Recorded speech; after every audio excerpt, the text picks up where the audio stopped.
Hi, boys and girls. Okay, here we go. This is our first YouTube video ever. See how it goes.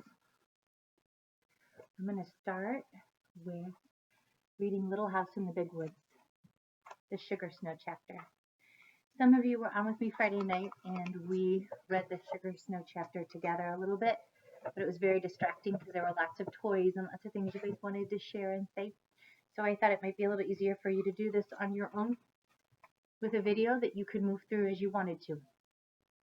This is the next chapter in the story, the Sugar Snow. For days the sun shone and the weather was warm. There was no frost on the windows in the mornings, and all day the icicles fell one by one from the eaves with soft smashing and crackling sounds in the snowbank beneath. The trees shook their wet, bleak branches, and chunks of snow fell down. What kind of literary device is it when the trees shook their wet, dark branches? When Mary and Laura pressed their noses against the cold window pane, they could see the drip of water from the eaves and the bare branches of the trees. They keep talking about eaves, about water dripping from the eaves, and they can see it as they're looking out the windows, and they're looking out the windows of the house. So please think about what the word eaves might mean. The bare branches of the trees they could see too. The snow did not glitter. It looked soft and tired. The snow looked soft and tired. What kind of literary device is that? Is anybody thinking personification? Hello. Is anybody thinking personification? Is anybody thinking about the trees shaking their branches? What about the eaves of a house that the snow is melting off of? What part of the house would that be? The top, the middle, or the bottom? Under the trees, the snow was pitted with chunks of snow that had fallen, and the banks beside the path were shrinking and settling. Not the kind of banks where you put money. The kind of bank beside a path or beside a river. What's a synonym for bank? Then one day Laura saw a patch of bare ground in the yard. All day it grew bigger, and before night the whole yard was bare mud. Only the icy path was left, and the snowbanks along the path and the fence beside the woodpile. Can I go out to play, Ma? Laura asked, and Ma said, May, Laura. May I go out to play? Laura asked.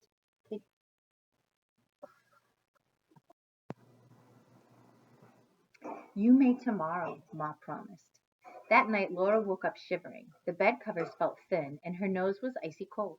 Ma was tucking another quilt over her. Snuggle close to Mary, Ma said, and soon you'll get warm. In the morning the house was warm from the stove, but when Laura looked out of the window, she saw that the ground was covered with a soft, thick snow. All along the branches of the tree, the snow was piled like feathers, and it lay in mounds along the top of the rail fence, and it stood up in great white balls on top of the gate posts. What is a gate post?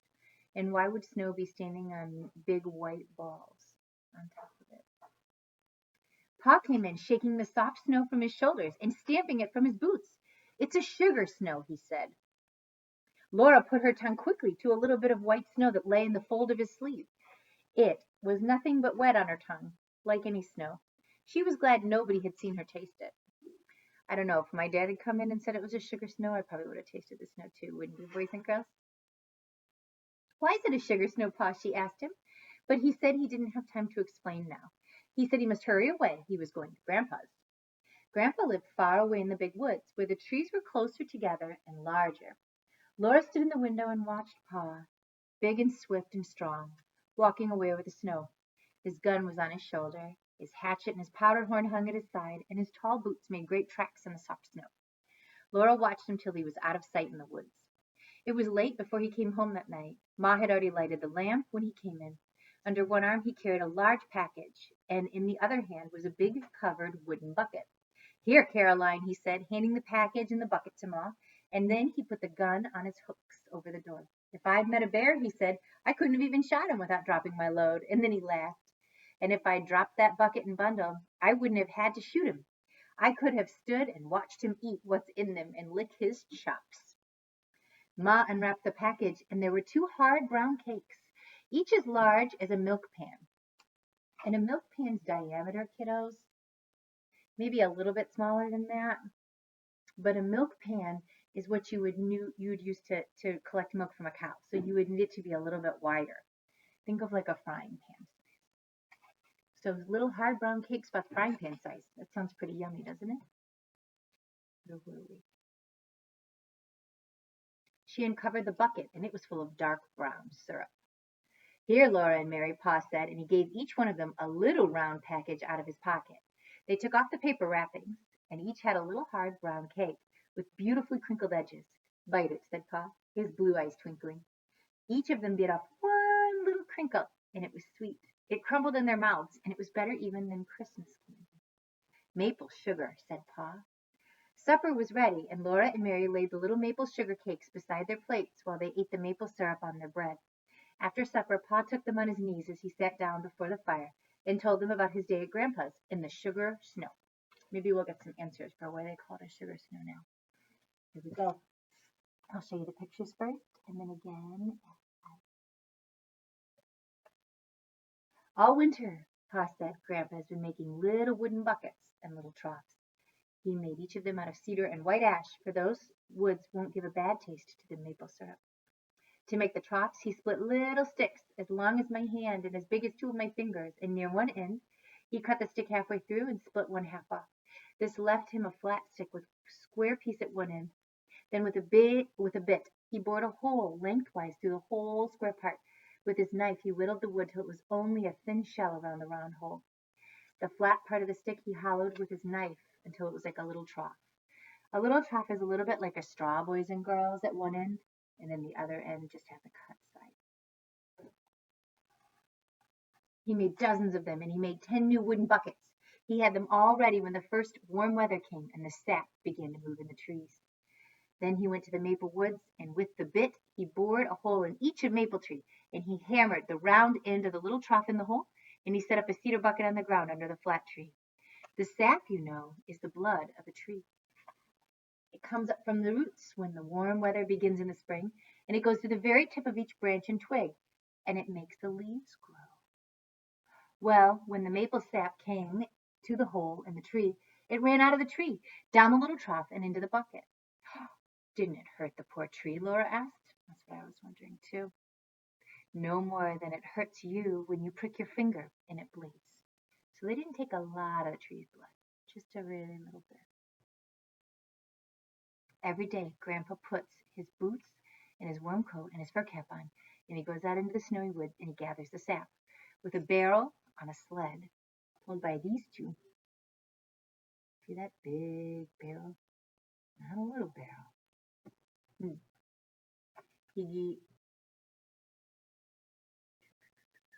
He drives from tree to tree and empties the sap into the buckets in the barrel. Then he hauls it to a big iron kettle that hangs by a chain from a cross timber between two trees. He empties the sap into the iron kettle. There's a big bonfire under the kettle, and the sap boils, and Grandpa washes it carefully. The fire must be hot enough to keep the sap boiling, but not hot enough to make it boil over. You guys have probably all seen that when your family makes pasta or macaroni and cheese. When the pot starts to boil over, you don't want it to boil over because then you lose everything. Every few minutes, the sap must be skimmed. Grandpa skims it with a big, long-handled wooden ladle that he made out of basswood. And when the sap gets too hot, he'll lift the ladleful high in the air and pour it back in slowly. And that'll cool the sap a little bit and keep it from boiling too fast.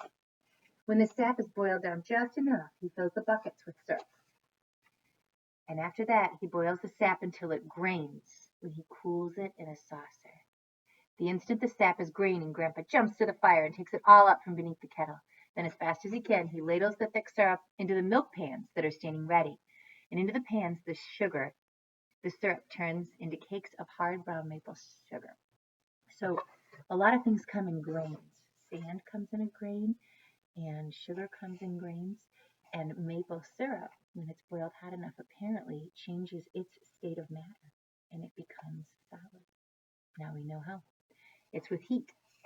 Here's a lovely picture of that giant cross timber between the two trees, and a big timber. And it's hanging that big kettle, and there's Grandpa cooling that syrup and stirring it and skimming it, and then emptying it into the milk pails. And there's some more wood, probably for that fire, huh? So why is it a sugar snow? Because Grandpa's making sugar, Laura asked. No, said Pa. It's called a sugar snow because a snow this time of year means that men can make more sugar. You see, this little cold spell in the snow will hold back the leafing of the trees, and that makes a longer run of sap. When there's a long run of sap, it means Grandpa can make enough maple sugar to last all year, even for common every day. When he takes his furs into town, he won't even need to trade for them for much store sugar. He will get only a little store sugar to have on the table when company comes. So store sugar, I would assume, boys and girls, is the white sugar that we buy from the store. And the maple sugar he's talking about to sweeten his things is the stuff that he's making in the woods. Sort of a little bit maybe like our brown sugar. Grandpa must be glad there's a sugar snow, Laura said. Yes, said Pa, he's very glad. He's going to sugar off again next Monday, and he says we must all come. Pa's eyes twinkled. He'd been saving the best for last, and he said to Ma, Hey, Caroline, there'll be a dance. Ma smiled and looked very happy and laid down her mending for a minute. Oh, Charles, she said. Then she went on with her mending, but she kept on smiling. She said, I'll wear my delaine. Now, that's not a picture of them sewing, but it's a great picture of that oil lamp we've talked about. There's a little fire up in there with a little wick, almost like a candle. And then this is the area where they pinch the wick by turning the key and opening it. And then down here is where the oil is that they're sending up through the wick to get burned.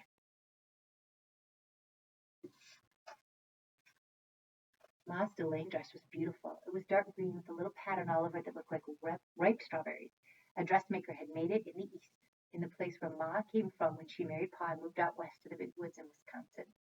Ma had been very fashionable before she married Pa, and a dressmaker had made all of her clothes. The delaine was kept wrapped in paper and laid away. Laura and Mary had never seen Ma wear it, but she'd shown it to them once. She looked and touched the beautiful dark red buttons that buttoned to the basque up the front. The basque is like the top. She'd shown them how neatly the whalebones were put into the seams inside, with hundreds of little crisscross stitches.